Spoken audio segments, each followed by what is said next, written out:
What's up, family? I got the new and first issue of the new Daredevil. I'm always excited for a new Daredevil series. This is written by Chip Zdarsky. Marco Cicchetto is the colorist, he's the artist, and Sancho is the colorist. And this is the first arc. It's called No Fear. And this is, of course, part one. So previously, Matt Murdock, aka Daredevil, was hit by a truck and he's barely alive, but he's back now. After all of this physical therapy, and yeah, so let's dive into it. Okay, so here we are. The cover threw me off just a little bit. His suit looks a little weird, almost like it's his skin, and it leaves a lot to be desired, but I think that's the whole point. But we start with Matt picking up some chick at a bar, and through some dialogue, he ends up popping some pills for pain, right? You can see that here. And the chick asks for some down there, and he's like, I can't do that. That would be illegal. But moving forward, we get this flashback, right? And we see Jack, which is Matt's father, obviously, taking his son into church to confess because he supposedly broke into some kid's house to retrieve some baseball cards that was stolen from another kid. Basically, he was trying to right this wrong. But check this out. This is the part that really gets me, if you can see it. The father of the church, not Matt's actual father, completely butchers this verse, but it's so common that this verse is butchered. He says, and I quote, "When Jesus was asked if it was lawful to pay taxes to Caesar, that's how he responded. Caesar's face adorned the coin, so they were his." Obviously referencing render to Caesar the things that are Caesar.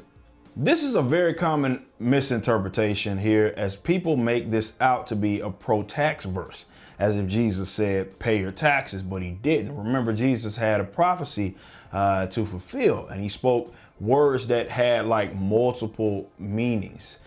You could never take it for the simple face value, but regardless, in this verse, Jesus never says, pay your taxes. He says, give to Caesar what is his and God's what is God.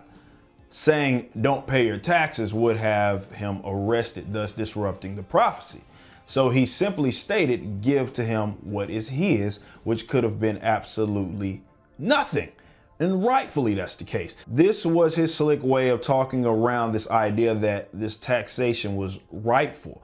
But also he's not going to say something that will get him arrested at the point in time in which would disrupted prophecy. Remind you, Matthew's sin, for example, was in tax collecting. Anyway, that was a complete side note. Let's move on. So Daredevil brings home the chick, they smash, and afterwards, all that is really revealed in dialogue is that Daredevil was hit by a truck, and the chick was inclined to shack up with him because he paid attention to her, and not just really following her or being intrigued by her because of her looks, which is what she was used to. Now, moving on, there was some crime in which Pat Albano was injured, and it seems that Daredevil did it, but one of the cops on the scene is saying that nobody ever catches these heroes. It is also revealed that Wilson Fisk here, he's still the mayor here.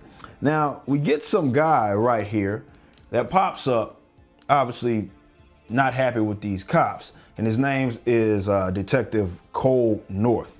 And it's very apparent that he's not fond of Daredevil. And yeah, he's charging up cops and doing all sorts of things.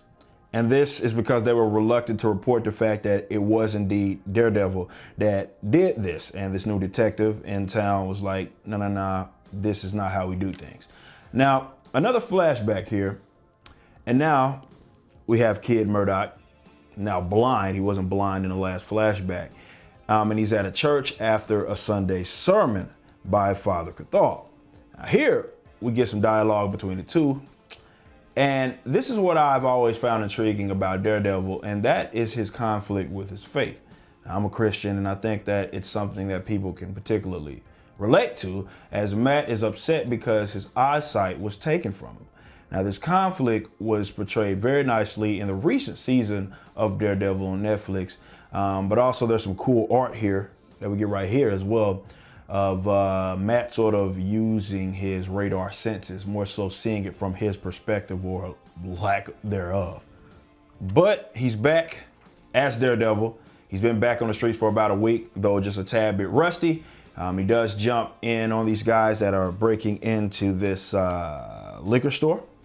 And he has a lot of struggles that he normally would not have. He's simply not quite the same. As you can see right here, he's getting choked out, he's getting punched. He's just not the same Daredevil. He should have been able to kick these 3 robbers' ass easily. Again, he's just not the same. He's just not the same. He's having all the struggle. The artwork here is really cool. You can see sort of him getting punched, him getting grabbed, getting stomped out. He does obviously end up sort of at least defeating them to the point that he gets away. There's also this explosion here. So there's a whole lot going on. And the artwork here, I cannot stress enough, it is very good. Very cool looking. But the whole idea is to really, as the reader, you to understand that this is not the same Daredevil. He's having a lot of trouble. Now, after this whole ordeal, he does end up linking back up with the father, confessing his sins, which is something that if you've watched Daredevil, you follow Daredevil, you know this is something that he tends to do. And he's going to confess after all of this. But after this whole confession we get this first look at Fisk. Wilson Fisk, that is. He's talking to Wesley, and he tells him to shut up because he wants to hear the news of these robbers, right? And one of them ended up getting killed. So we see that he's cheesing and whatnot, Fisk that is. So there's a lot going on behind the scenes, apparently, as far as Wilson Fisk. He essentially has a hit. I don't want to say a hit out. He's the mayor, but he's ordered the police officers to arrest these heroes on site. So he's obviously behind a lot of this. So we end this issue here with Matt bleeding, face down, in the pillow, on his bed, hurt. And obviously it says to be continued, and I'm looking forward to the next issue. That's gonna wrap it up. All in all, this is a great first issue. Seen better, seen worse, but I'll for sure be keeping up. Now remember, I cannot do all of the requests and reviews of certain topics, but if you want to for sure have it honored, go to my Patreon. It's patreon.com/EricDJuly, and you can read the reward benefits. All of my patrons, depending on how much they donated, get a request a month, some even a week, depending on how much, and I will for sure honor those. But anyway, until next time, y'all be easy.